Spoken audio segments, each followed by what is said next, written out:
হঠাৎ কোনো কিছু খেতে মন চাইলে এটা বানিয়ে নিন, যেটা বাসায় সবাই পছন্দ করবে। ক্রিস্পি এই রোল প্যানকেকটা যদি কখনো না খাওয়া হয়ে থাকে তাহলে আজই বানিয়ে নিন। এটা একবার খাওয়া শুরু করলে থামতেই পারবেন না। চাইলে কিন্তু একটু বেশি করে বানিয়ে কয়েকদিন পর্যন্ত খেতেও পারবেন। তাছাড়া বাচ্চারা খুবই পছন্দ করবে, আর এটা বানিয়ে বাচ্চার টিফিনে দিলে কিন্তু খুবই পছন্দ করেই খাবে। 1 কাপ ময়দা দিয়ে আজকে নাস্তাগুলো বানাবো। আর 1 কাপ ময়দার জন্য এখানে 1 table spoon cornflour, 1 teaspoon baking powder, 2টা ডিম আর স্বাদমতো লবণ, 1/2 কাপের মতো চিনি দিয়েছি আর ভ্যানিলা এসেন্স। এই সব কিছু দিয়ে এখন ইলেকট্রিক বিটার দিয়ে একটু বিট করে নিচ্ছি। এখানে ইলেকট্রিক বিটার দিয়ে যে করতে হবে এমন না, হ্যান্ড হুইস্ক বা হাত দিয়েও করতে পারবেন এই কাজটা। খুব বেশি সময় ধরে এটা করতে হবে না, জাস্ট অল্প টাইম ধরে আপনারা জাস্ট গুলিয়ে নেবেন। এখন ব্যাটারের কনসিস্টেন্সি অনুযায়ী আমি দুধ অ্যাড করব। 1/2 কাপের একটু কম দুধ অ্যাড করেছি। গোলাটা অনেক বেশি পাতলাও হবে না, আবার অনেক বেশি ঘন হবে না।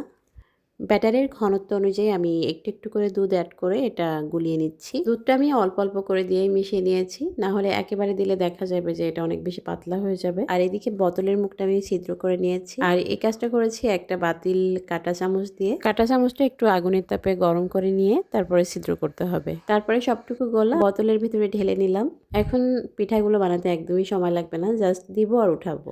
নাস্তাগুলো বানানোর আগে অবশ্যই টিস্যু বা কাপড়ের ভিতরে একটু তেল লাগিয়ে নেবেন। এরপর যে প্যানে আপনারা নাস্তাটা বানাবেন ওই প্যানে একটু ঘষে দিবেন, তাহলে দেখবেন নিচ থেকে লেগে যাবে না, খুব দ্রুত উঠে যাবে। আর চেষ্টা করবেন যে কড়াইতে আপনারা ভাজাভাজি করেন বা সিটা রুটি পিঠা বানান ওই টাইপের কড়াইয়ে বানানোর জন্য। এ ধরনের নন স্টিকি প্যান থাকলে তো কোনো কথাই নেই। বোতলের মুখে অনেকগুলো ছিদ্র করে নেওয়াতে এই নাস্তাটা বানাতে একদমই ঝামেলা হয় না, খুবই দ্রুত হয়ে যায়। চুলার হিট কিন্তু মিডিয়ামের থেকেও কমে রেখে দিয়েছি। আর এটা চুলার উপরে দিয়ে অনেকক্ষণ যে অপেক্ষা করতে হবে এমন না, দেওয়ার সাথে সাথেই দেখবেন হয়ে যাবে। গোলাটা ঘুরিয়ে দেওয়ার সময় বোতলের মাঝখানে একটু চেপে ধরে তারপরে দিবেন। নাস্তাটা চামচ বা হাত দিয়ে ফোল্ড করতে পারবেন, তবে যাদের হাতে একটু ছ্যাঁকা লাগার ভয় আছে তারা কিন্তু চামচ দিয়েই করবেন।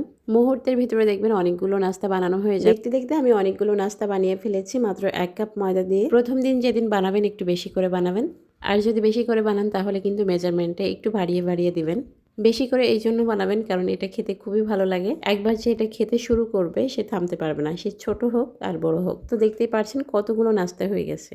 আর এগুলো এতটা ক্রিস্পি হয়েছে, এগুলো কিন্তু যে কোনো এয়ারটাইট বক্সে আপনারা রেখে দিতে পারবেন একটু ঠান্ডা করে। যেহেতু এটা অনেকটাই ক্রিস্পি, এটা নষ্ট হওয়ার কোনো চান্স নাই। চাইলে বিকালের নাস্তা এটা বানিয়ে নিতে পারবেন, বা বাসায় যদি হঠাৎ করে মেহমান আসে তখন বানিয়ে নিতে পারবেন। ভিডিওটি ভালো লাগলে অবশ্যই শেয়ার করে রাখবেন, যখন বানাবেন একবার দেখেই বানাতে পারবেন। তো সবাই ভালো থাকুন, আল্লাহ হাফেজ, আসসালামু আলাইকুম।